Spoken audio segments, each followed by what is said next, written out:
Hey, in this video we are going to learn how to download Bybit application on your Android device. First of all, make sure that you are connected to your internet. After that, find and open Play Store on your device. Now, click on the search tab which is at the bottom of your screen.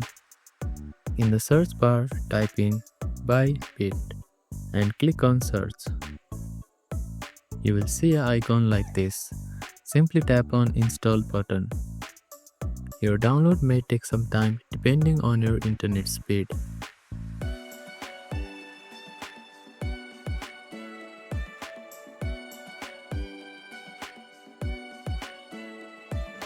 After the download is completed, installation will be automatically started. After the application has been installed on your device, click on Open button to use the application. You can also find the application on your home screen. Simply tap on it to use it. So that is how you can download Bybit application on your Android device.